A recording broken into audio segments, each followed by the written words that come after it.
London at night. Wet streets, glowing reflections, and an atmosphere you can almost feel. The hustle and bustle of people running from shelter to keep dry.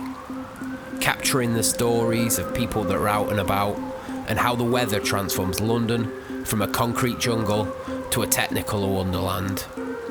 Neon lights ripple on the pavement. Car headlights streak through the rain and fog. Every drop adds texture to the shot. Let's see what we can capture.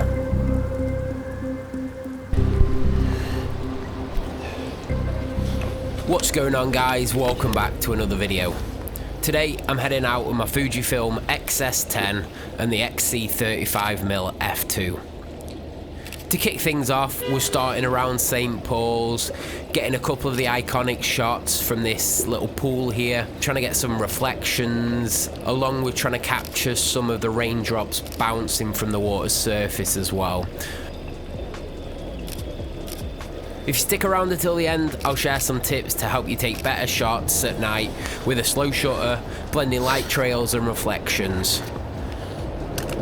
I know I said for this video I was using the XC35 f2, but for those initial shots there I was actually using the 18-55mm kit lens. I'm now just switching back to the XC35.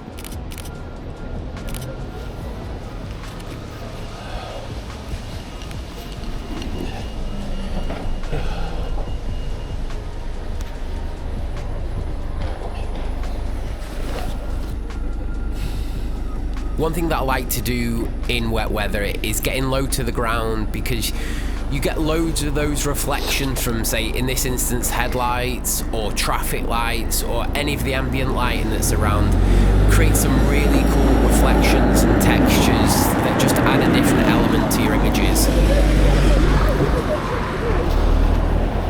Do you love shooting in the rain, or do you avoid it like the plague?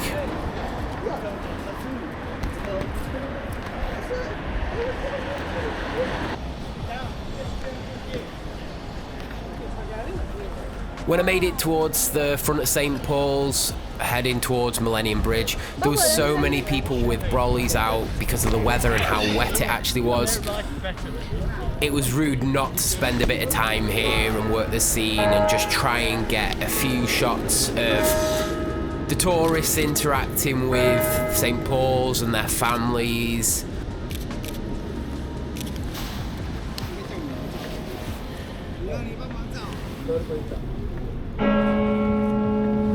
There's one thing that I really like in wet weather about umbrellas, and that's the texture that the raindrops on the brollies themselves create.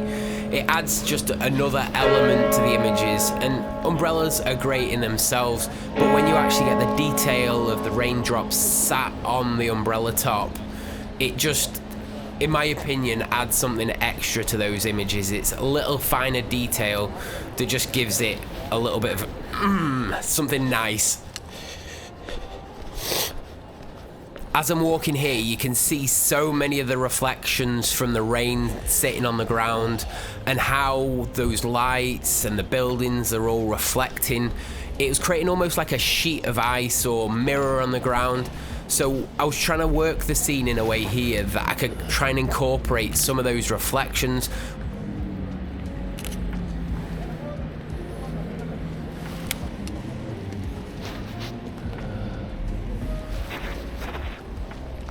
And then I noticed this couple walking up the stairs to the left of me, so I quickly sidestepped to the left, got low to get those reflections in, and then snapped a quick shot.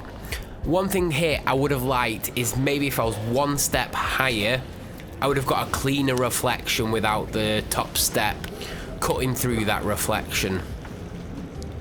Which is definitely highlighted here, sharing the uncropped image, but for Instagram, cropping the top and bottom off for that 4x5 crop probably won't cause any issues whatsoever. And that's one thing I do actually like to try and bear in mind when I'm taking some of my shots, is adding a little bit of extra top and bottom around my frame, considering how it's going to be cropped after the fact or when I come to edit to post.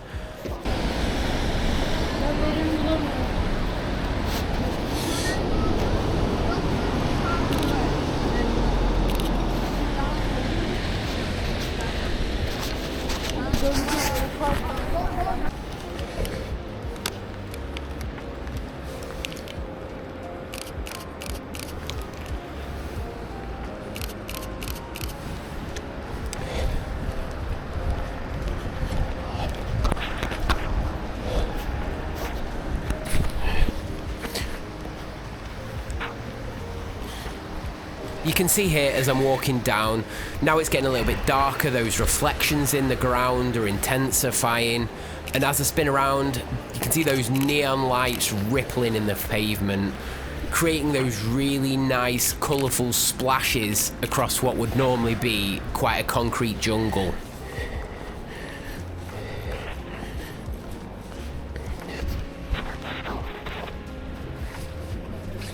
This shot was definitely a lucky one. I noticed over the left as I was walking down, the glowing lights coming through those columns, and then there was these two people walking through, and I really liked the way that that light strip, the two columns were creating that negative space on the left and right, framing and drawing your attention to those two subjects with that additional reflection in the ground. Definitely one of those that wasn't planned, but it was definitely a happy accident, or I wouldn't say happy accident, it was right place, right time kind of deal. Let me know which of the two edits there you preferred, whether it was the cooler edit or the warmer edit, and let me know in the comments below.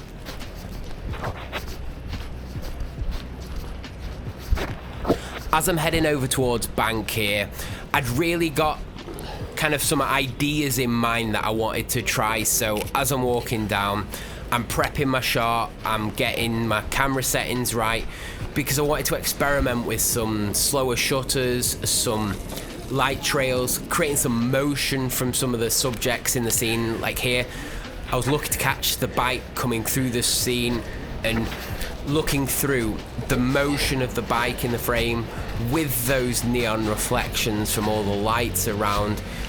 It just creates a different feel to the image than you get in the daytime.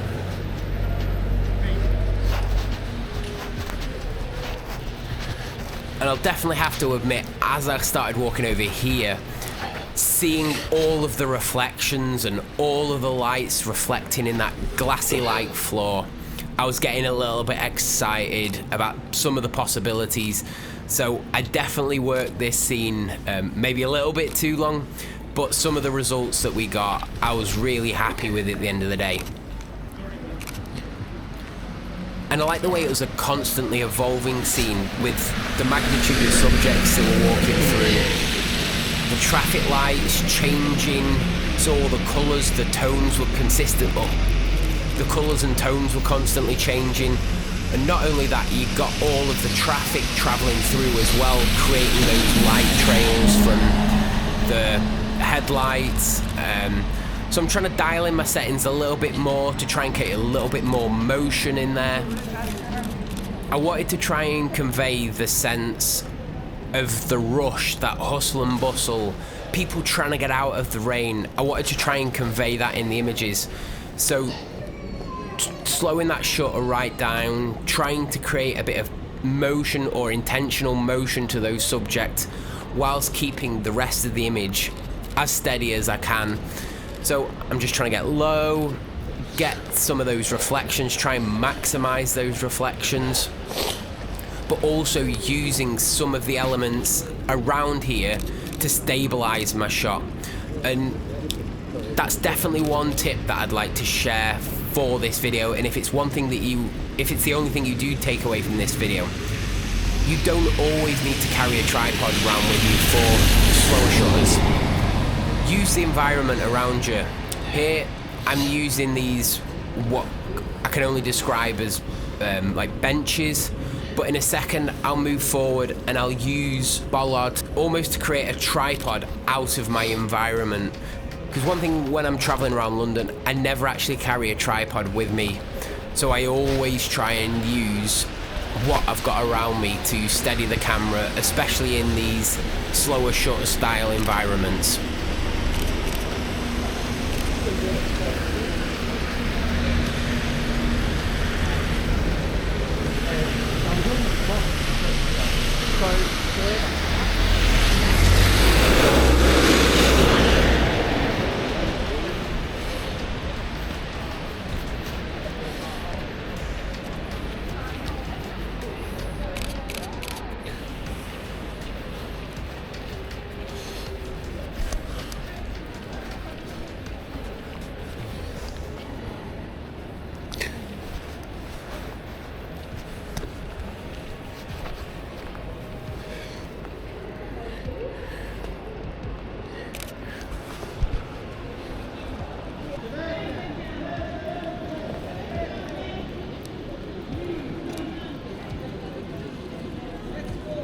So here, just going to be using the bollard to the right of me to steady the camera so I can slow that shutter right down and try and get some more motion in those people that are running across the road trying to get out of the rain.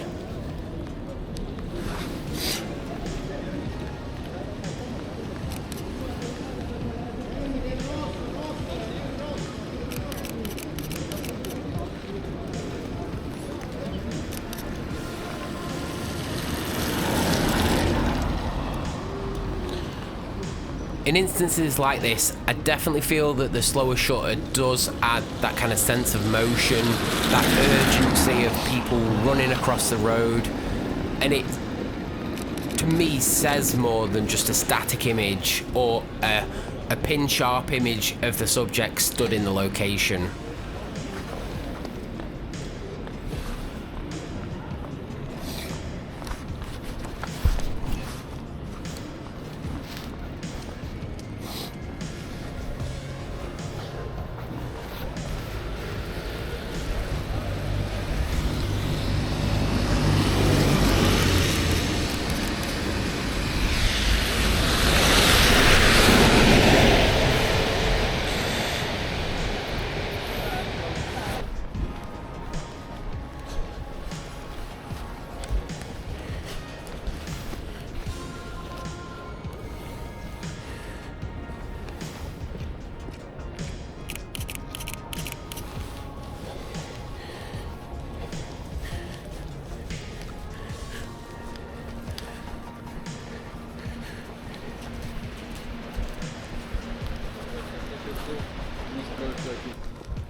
I was definitely gravitated down here because I saw all the reflections in the road. Definitely another iconic shot. The lens I got on wasn't wide enough, so another one of those that I think in the future I'd like to come back with a wider lens. And with how bad the weather is, I didn't want to be sat here swapping over my lenses all the time, especially with the camera not being weather sealed. So in a second I'll just pull out my phone to try and grab a quick snap, but typically doing it on the fly, it was completely out of focus. And that happens, it's alright. Not every shot you're going to get on a photo walk is going to be perfect. So yeah, another place I'd like to come back to in the future to get this shot on a wider lens, especially in the rain.